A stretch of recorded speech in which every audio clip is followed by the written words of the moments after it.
স্বাগতম সবাইকে মাইক্রোসফট পাওয়ারপয়েন্টের নতুন আরেকটি ভিডিওতে। গত পর্বে আমরা দেখেছিলাম কিভাবে মাইক্রোসফট পাওয়ারপয়েন্টে কোনো অবজেক্টে অ্যানিমেশন দিতে হয়। আজকে আমরা দেখব এর দ্বিতীয় পর্ব, এই অ্যানিমেশনগুলো কিভাবে আমরা কাস্টমাইজ করতে পারি এবং আরো অ্যাডভান্স ফিচার ব্যবহার করতে পারি সে সম্পর্কে। চলুন শুরু করা যাক।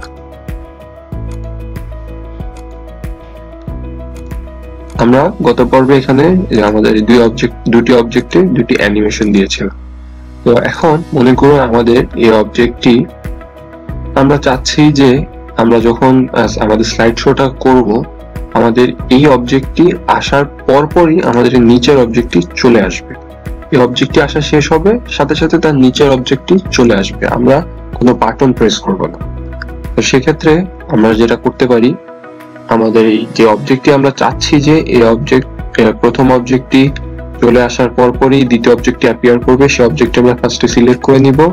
দেন আপনি এখানে দেখতে পারবেন একটা আপনার ক্লক মেনু আছে, start on click. On click মানে আপনি যখন আপনার কিবোর্ড বা মাউসে প্রেস করবেন তখনই এই অবজেক্টটি স্লাইড শোতে আসবে, আদারওয়াইজ কিন্তু আসবে না।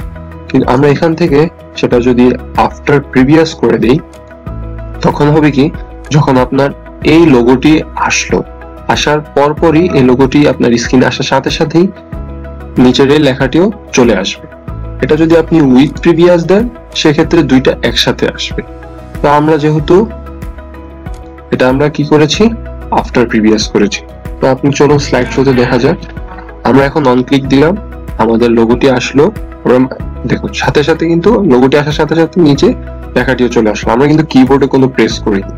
এটা দেখবো, মনে করুন আমরা চাচ্ছি যে আমাদের এই সেকেন্ড অবজেক্টটি একটু ডিলেতে আসুক, সাথে সাথে চলে একটা টাইমিং দেওয়া দরকার। মানে যখন এই অবজেক্টটি আসলো এর 1 সেকেন্ড পরে আমাদের সেকেন্ড অবজেক্টটি আসুক, সেক্ষেত্রে আমরা এখান থেকে ডিউরেশনটা সিলেক্ট করে দিতে পারবো। এটা হলো অ্যানিমেশন ডিউরেশন। 0.50 সেকেন্ডের মধ্যে কিন্তু আপনার এই স্লাইডের সবগুলো অ্যানিমেশন চলে আসবে। তো আমরা এটা একটু যদি বাড়িয়ে দিই, 1 সেকেন্ড করে দিই, সেক্ষেত্রে আপনি দেখবেন যে আসলো।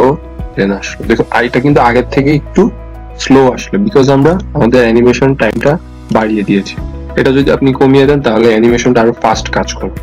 এটা মূলত আপনি আপনার কাজের সুবিধা অনুযায়ী করে নিতে পারেন। এছাড়াও এখানে অ্যানিমেশন প্যান নামে একটি অপশন রয়েছে।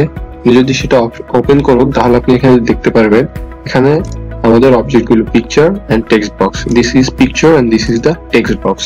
এখন মনে করুন কোনোভাবে আপনি কাজ করতে গিয়ে আপনার যে অ্যানিমেশনটা আগে আসার কথা সেটা পরে চলে আসছে, বা পরেরটা আগে চলে গেছে, সিকোয়েন্স এলিমেন্ট হয়ে গেছে, সেটা আপনি কিভাবে করতে পারেন?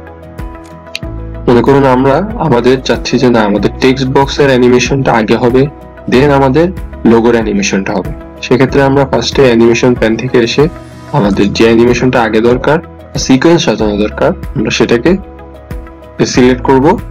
দেন এখানে দেখুন একটা আপ অ্যারো বাটন রয়েছে, আপ অ্যারো বাটনটা দিয়ে দিলে দেখুন এখন 0, 1 মানে প্রথমে আমাদের টেক্সটের অ্যানিমেশন হবে, দেন আমাদের লোগোর অ্যানিমেশন হবে। আমরা যদি স্লাইড শোতে দেখি তখন জিনিসটা ক্লিয়ার হবে। দেখুন প্রথম আমাদের টেক্সটের অ্যানিমেশন হলো, দেন আমাদের লোগোর অ্যানিমেশন হলো। এতক্ষণ কিন্তু আমাদের আগে লোগোর অ্যানিমেশন হয়েছে, দেন টেক্সটের অ্যানিমেশন হয়েছে। আশা করি আপনারা ব্যাপারটি বুঝতে পেরেছেন।